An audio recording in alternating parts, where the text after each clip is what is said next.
Hey guys, Hamo back again and welcome to my review of the Google Pixel 7 Pro. I've been using this phone for 3 weeks now and I wanted to share my thoughts with you. In terms of the design, the Google Pixel 7 Pro has a sleek and modern design with a 6.7-inch display and a hole punch camera cut off at the top. The back of the phone have a triple camera setup with a giant bar in the back. Some people love the design, some people hate it. I actually think it looks pretty cool.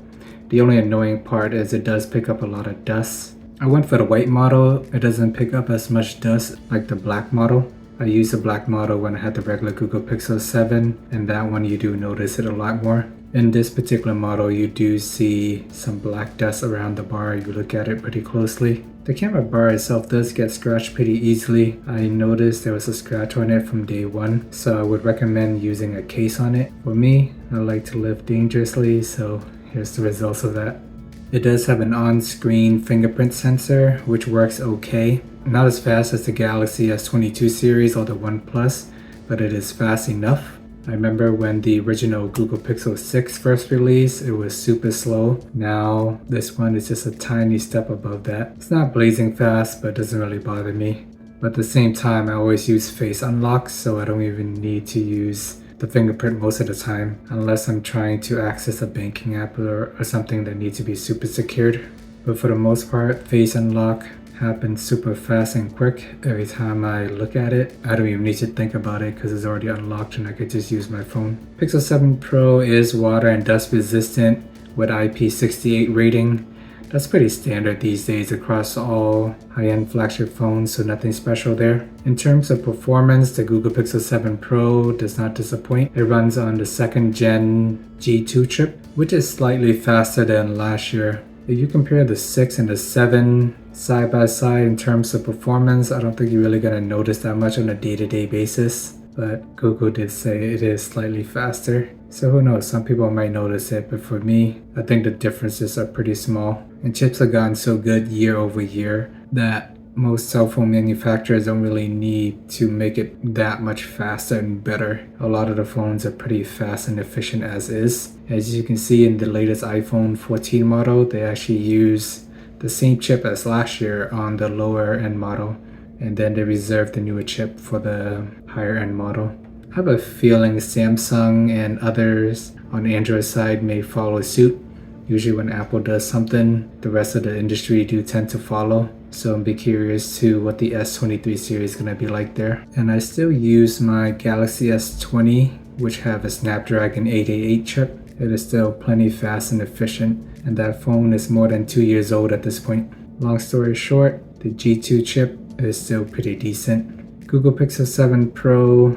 The Google Pixel 7 Pro does have 12 gigs of RAM, which is more than the regular Pixel 7, and it makes it capable of handling any task or game you throw at it. During my first 2 weeks with this phone, it actually gets pretty hot with certain games. And since the December 5th update, first few days it does still get warm, but I haven't noticed the overheating as much. So it took 2 months, but it's getting better each day. And it's nice to see that Google did keep their promises with the monthly updates. The phone generally lasts me 11 hours on average, which is better than the regular Pixel 7. The regular Pixel 7, I usually get maybe 8 to 10 hours on a good day, and on a high usage day, I get 7 to 8 hours.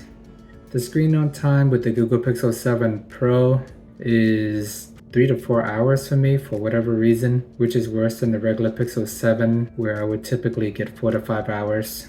And by week 3, I turn off Quad HD 120Hz refresh rate, and I turn off 5G as well. And despite all of that, I was still only averaging 3 hours of screen on time each day. I think the biggest screen in general is just more taxing on the battery for screen on time. I do have adaptive battery turned on since day one. The Pro have great idle time, so if you don't use it, it will last you a while. But once you start using it, scrolling around on Twitter, watching YouTube, playing music in the background, it tends to drop like 10% an hour. It does have fast charging capability though, so you can charge it up to 50% in about 30 minutes. That's pretty standard across all other high-end flagship phones. I do wish that the Pro would differentiate itself a little bit more with a 60 watt fast charging, because the regular Google Pixel 7 have 30 watt as well. The camera on the Google Pixel 7 Pro is where it really shines. It has a 64 megapixel main camera, a 16 megapixel ultra wide camera, and a macro camera. Both the Pro and the regular Pixel 7 exceed really well in low light condition, produces stunning photos, great detail and color accuracy. Night photography is still there, astrophotography is still there as well. With the Pro model, you're getting the 30x zoom for photos and 20x zoom for videos. So this is one of the differentiator with the Pro and the regular models. With the Pro, you can basically zoom in more. It does have portrait mode, and a lot of the high-end phones do have that these days. Cinematic mode is new with the Google Pixel 7 Pro. It is pretty cool too. I'm currently recording in cinematic mode right now. If you want the blurred background effect while focusing on the subject, then use this mode. I think this mode is mostly intended when you're walking around filming different subjects. It'll focus on the main person and it'll blur the people in the back more. And depending on if the person in the back turned their head or something like that, it'll create a cool cinematic effect. But in my case, I'm just recording myself. Software is one of the best things about the Google Pixel 7 Pro. It runs on Android 13, which is the latest and greatest Android update. And with a Pixel phone, you're guaranteed to get regular updates straight from Google, ensuring that you always have the latest and greatest features, faster than other manufacturers.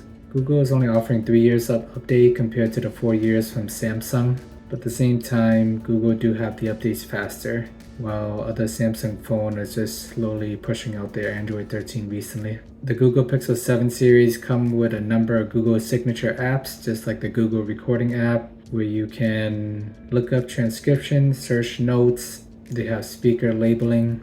You can call businesses and it allows you to see the menu instead of listening to all the prompt, and you can select from the menu on your phone screen. Call screening is pretty cool as well. Whenever you get a call, Google can scan the call for you. You can press a button to screen it, and then on the other end, they have to respond. Then you can just reject the call and never even pick it up while still knowing who's on the other line. And with the December 5th update, you do get free VPN on the Google Pixel 7 series, which is pretty cool. In general, the Pro model is super fast, very smooth, no stutter. The only issue I have is the one game that I was playing called Township. For some reason, I cannot swipe to the home screen. Not sure if this is happening to other games as well, but this is the one game that I happen to be able to identify. All the other games on my phone work just fine. But I do want to point out that the same game works perfectly normal on the regular Google Pixel 7. So that's probably my only main complaint that I have with the Google Pixel 7 Pro. And then a couple days ago, I did get an update on the camera. I'll continue to monitor that. But I know there were a few times when I launched the camera, it would be out of focus. So I would need to tap on the screen to refocus it or switch between different camera modes, and then it'll be fine. I haven't noticed it the last few days, so maybe it should be fixed. Overall, the Google Pixel 7 Pro is a fantastic smartphone with top-of-the-line performances. And for a Pro model, it is listed at $900, which is cheaper than the $1,000 iPhone 14 Pro and the $1,200 Galaxy S22 Ultra. So if you want a budget Pro phone, if that even makes sense, then the Google Pixel 7 Pro might be a good fit for you. But if you just want an overall great value, then I think the regular Google Pixel 7 is probably the better deal. I don't think the Pro is worth the extra $300 unless you really want a bigger screen, Quad HD, and 120Hz refresh rate. Thank you for watching, guys. Please like and subscribe for more review and tech contents. Please check out my day 19 if you haven't already. For week 14, I'm going to turn back on Quad HD, 120Hz refresh rate, and 5G since it didn't really make that much of a difference for a battery impact in week 3. I'll have my final verdict after 30 days. Maybe I'll extend it a little bit more. Hopefully they might have another update on January 5th. So I'll try to incorporate that. For my next phone, I'm thinking of covering the OnePlus T. But let me know what you guys think. Or I can continue coverage since the January update should be around the corner. But let me know in the comments below. And see you guys in the next video.